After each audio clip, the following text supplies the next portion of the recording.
All right, so we are on the passenger side of the car, obviously where the dry belt is. So you can see kind of this pulley on top is alternator. Right below that with no ribs is going to be the water pump. You can't really see the new silver compared to the old silver, but been replaced. I already checked with the mirror underneath it to see if there's any coolant, and no coolant, but you can kind of see right there, right below that bolt, there's pink. So let's check it from this side. Aha, all kinds of coolant there. So yeah, just a few drops underneath the car, which is exactly what I was getting with the water pump, which is annoying. So you can see that is a plastic housing for the thermostat. So if you take it off and you got bigger problems or cracks within that, you're gonna need to replace that. I didn't check if AutoZone has that or not. I guess I'll inspect mine and clean it once I get it off.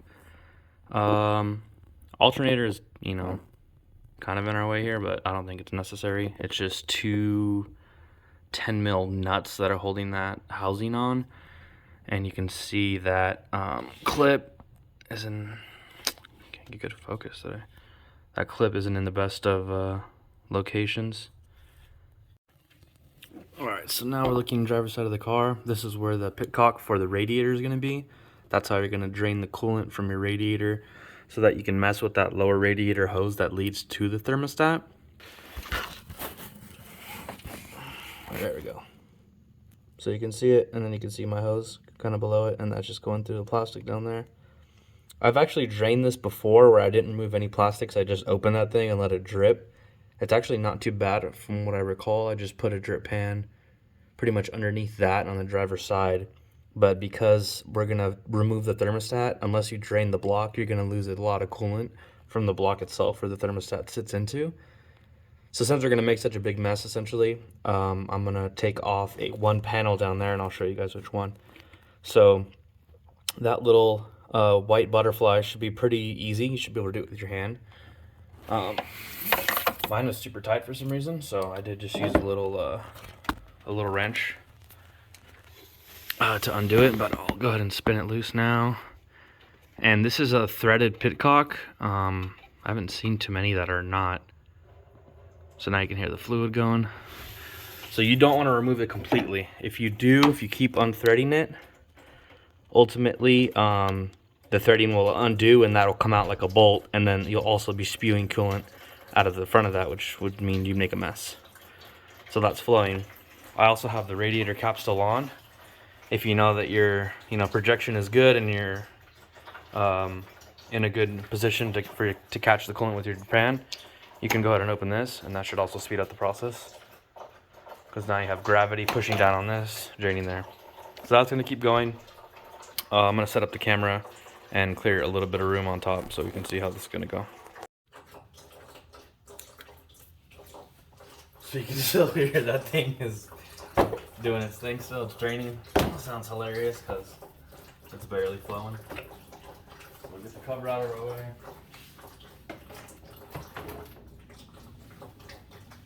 There's really not too much to remove. What was funny is one video I saw, the guy showing you how to remove it, but he already had the intake off, the alternator off, so he's clearly doing other repairs or probably like pulling the motor or something. But I don't know if you guys remember the clip that was holding the lower radiator hose. Those are a little annoying because if you don't have like the perfect grip on it with the needle nose, it can slip off and obviously you're going to lose grip. These are pretty helpful. This is a Blue Point tool, I believe.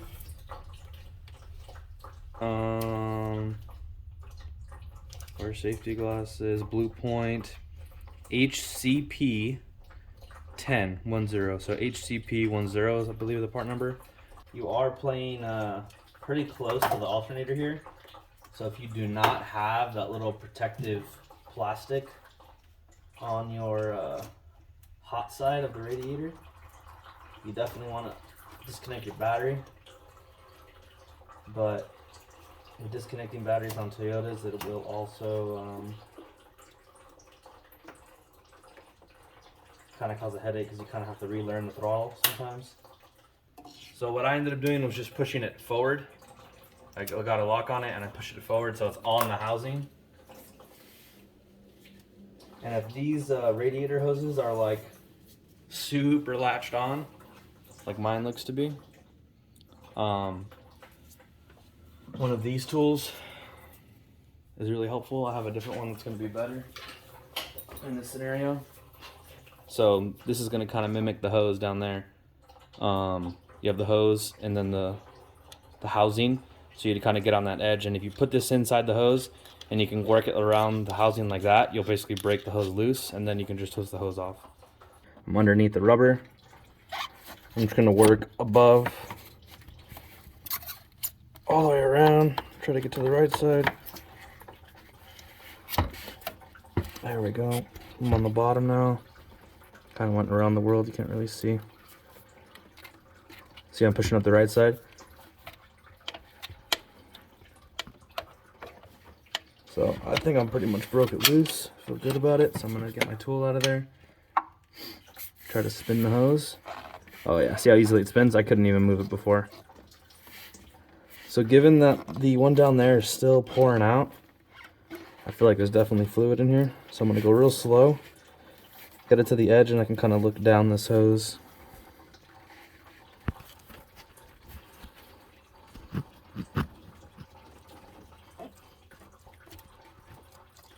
Yeah, so tons of fluid there. So I definitely want to remove that until my pan's on this side. All right, check it out, guys. We're back under. The radiator has been drained, so I'm gonna go ahead and remove all that stuff, close the pitcock, and we don't even have to come back to that anymore. We have a decent amount of coolant in there. And look, I got this stupid thing out of my way. So it ended up being the 3 10 mils up front, a 10 mil that if your tire is still on, you have access from the wheel well. But you can see it's obviously still here. I just kind of like pushed it and forced it out of my way. There's still one more, but it's kind of annoying to get to, and I don't feel like doing all that just to get it like off completely. But now we see if I put my pan here, we're gonna be able to catch it nicely. We have all this residue coming off the AC compressor, around the oil pan. Once the job's complete, we wanna make sure all that stuff's gone, because obviously that would be an indication of a leak, and we don't want like false indications. All right. Back on top, you can see all the pink down there, so we have our pan down there. So I'm going to go ahead and remove this and point my lower radiator hose towards the pan. Nice and slow. You don't want to go ripping stuff off, busting knuckles, spilling everywhere. So you see it? It's focusing on the stupid loom, but you can see all the coolant in there. So we want to point that downward. Yes, right into the pan.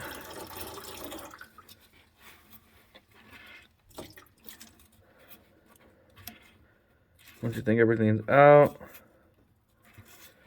you can try to push this out of our way. All right, so this is gonna be the weapon of choice. Please use 1/4 inch, guys, if you have it, because these little 10 mil nuts, obviously they're not super beefy, but more importantly, that's a plastic housing. So if you go crazy with a 3/8 or you're in an awkward position, you're not really controlling the torque, you do not want to crack that, because then you're gonna obviously be at the end of your job and having to do it all over again. So I'm going with a little 1/4 inch. This is a 4-inch, obviously quarter inch drive, swivel, so you can kind of see it's moving around there. I don't think you really need it. This is pretty straight on. And then I'm going with the semi-deep 10 because it's obviously a, to get you guys in position, it's obviously a bolt with a nut. So if you go too stubby of a 10 mil, then you'll kind of like bottom out the socket and you won't be able to get onto there. So you can see them on. Make sure you have good purchase, crack it. We're cracked. And then the thing I love about these snap-on extensions is they have the threading, or that knurling rather. And I can just spin this with my fingers on the extension, which is way easier than spinning the ratchet. I guess the swivel did work out. You guys saw I wasn't really getting good purchase, and now I'm good. So I'm at the end. I don't want to lose that guy forever, so we're going to stop there. Go in with the hands. Actually, might go magnet on that one. I have my catch can under, so it's not going to get too far away from me anyways. Okay, magnets MIA. I think I'd be better to use my left hand here, but I'm obviously holding the camera with that hand. Ooh, we almost lost it. We got the trifecta fingers. Barely got it. So now that's the top one. I'm gonna show you guys the bottom one. Oh, almost. Where is it? There it is. I already cracked this one.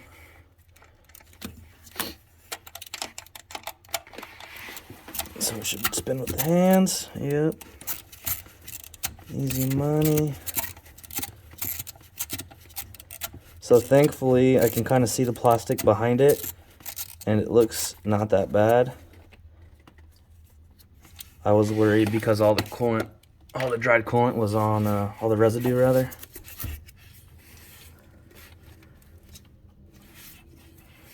I really want to pop this loom out of my way, it's really annoying. What was I saying? All the dried coolant was on this nut, so I was worried that it was cracked, which it doesn't seem like it's the case. All right, let's get that pupper out of there. So this should be fine. This shouldn't like release the coolant. It's gonna be when we physically remove the thermostat, not the housing. So now you can see that. Let's get an inspection of this thing. So we can see our rubber gasket is wrapped around. These things can really be in here. I'm just gonna try to push. Yeah, so that thing's in there. So you can try some of your beefier hook tools. The important thing, you can see this tool here, we do not want to damage the aluminum. This is soft, okay? We're using steel tools most likely. We don't want to mar that surface up. So we want to try to work only on this thing right here. Oh, there it goes. And ideally you want to try to go slow, because if this splashes like insane, it's going to get over to our dry belt, which we don't want to get soaked in coolant. So try to control this. Oh, see? Almost psyched me out. I thought the flow was kind of low.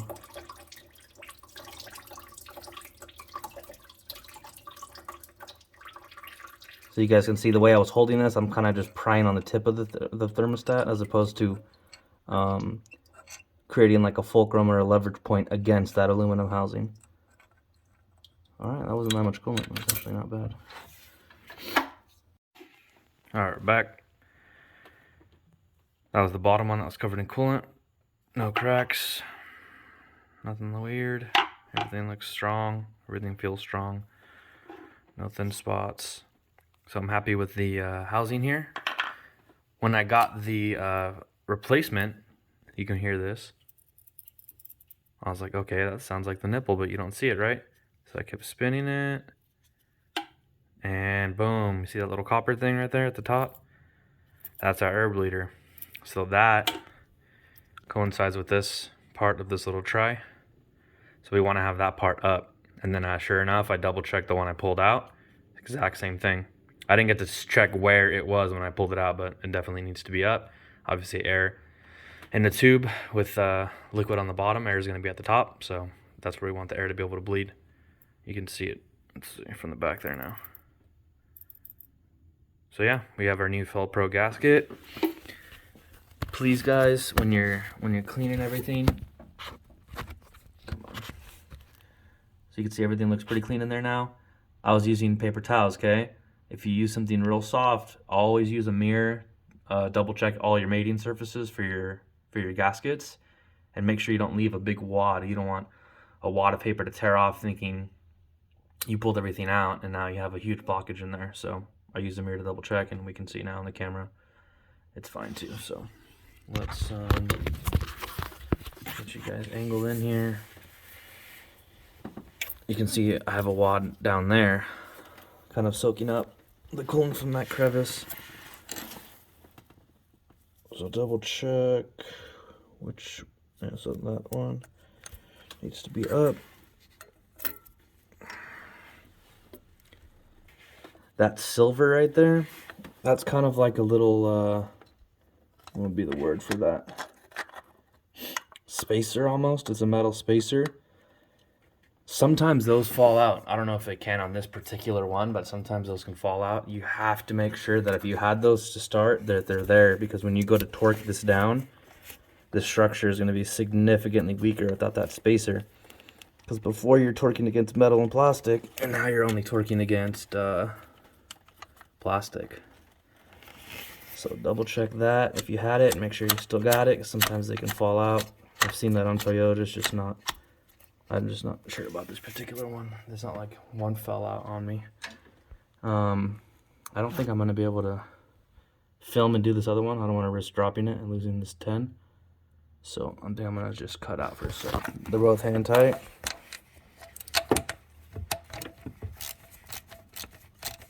Do that one a little bit.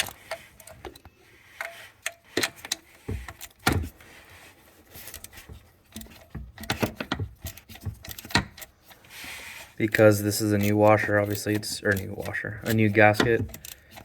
It's obviously oversized so that we can clamp it down and it expand and seal well. So we don't want to torque one side down completely and get it to push out all uneven. We want this to seat evenly. And remember, if you guys aren't using the 1/4 inch, remember to baby this. These are small little nut, and you're just tightening down on plastic.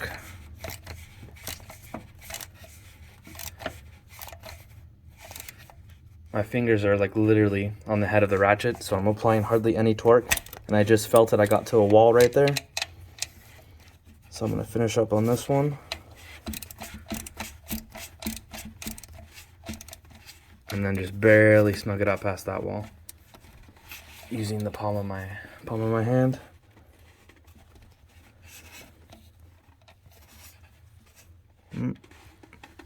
Okay, I'm happy with that. Let's come to the top.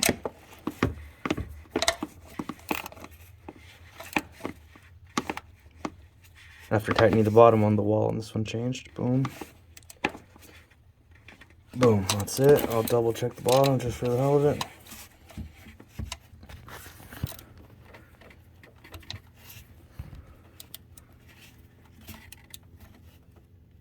Yeah, that's plenty good. So we're back on. Come on. If you can see, I transferred the clip to the, come on, focus. I transferred the clip to the hose. Pretty far back. If you put it too far forward, then you won't get the hose on all the way. Then you're gonna be fighting with that, and that's gonna be fun. So let's see if I pushed it back enough.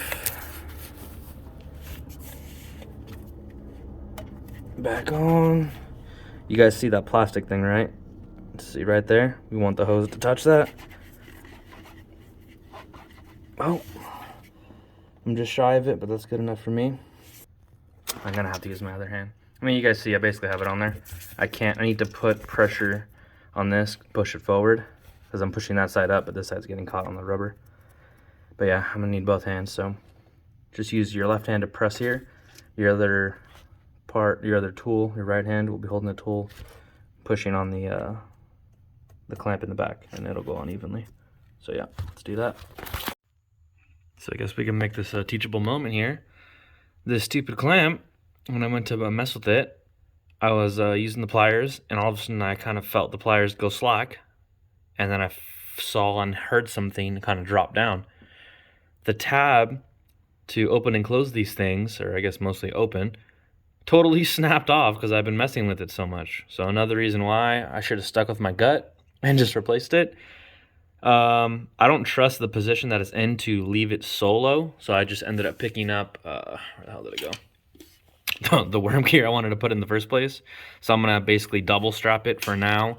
If I need to either replace the radiator or this lower hose, then obviously at that point I'll just replace the hose and, you know, install 2 worm gears on both sides. But when I bought the clamps, my local place didn't have this hose, so we're just gonna kind of double strap it for now. Oh, lovely. Double strap it for now, and it'll be good to go. These Lisley things come with a bunch of caps and then a bunch of adapters. So I'll find the cap that matches my actual radiator cap. For people who have this and have no idea how to use it, that has a C on it. And we're gonna go and look for our adapter that has a C on it. CC. We do adapter. Then our faux radiator cap, that's locked in there, so that creates a liquid tight seal. And then we can kind of just press that puppy in. This is a stopper. And now we're basically ready to add coolant. So I wouldn't recommend filling this like to the absolute max. I kind of keep it low, and then if it runs to the bottom, I'll barely fill it to this line, or maybe a half inch above. The reason for that is that when you're running the car trying to get it to burp, this level might change. So if you have it to the brim and it goes over, you're going to start spilling a bunch of coolant, making a mess and wasting coolant. So I'd like to keep it pretty low because sometimes it will burp, and it'll climb and climb and climb before it burps rather. And then all of a sudden it'll burp and then the level will drop and then you can add more coolant. Like the little coffee filter effect. Any big debris that would have been in there, I'm gonna catch. I guess I can show you this on camera. It's not too difficult.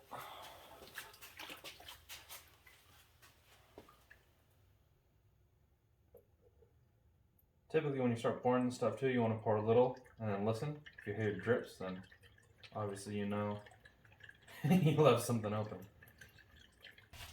So you guys can see, not too much, nothing crazy, but you can see all that debris, just a little grittiness that we get to save from our cooling system. So yeah.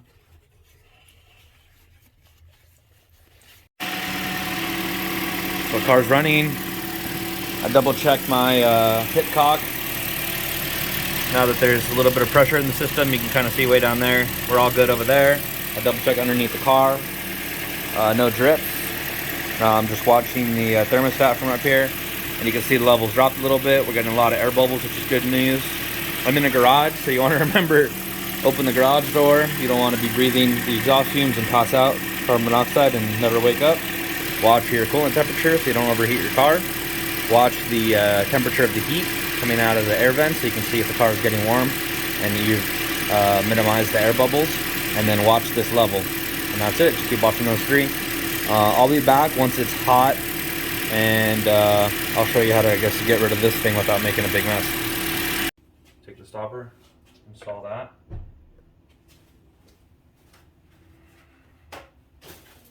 Get a little rag or paper towel, go around the base of the yellow adapter where it meets the clear plastic of the Lisley, and just twist. That'll catch any little bit that's right there. You can see that's not going anywhere. You can just set that somewhere. Then, keeping the rag on there, we're going to twist this off slowly, and the level should remain right there where you want it. And we can go ahead and install our cap. Essentially, you would be done here. I know for sure that the thermostat is not opened, so I'm going to drive the car.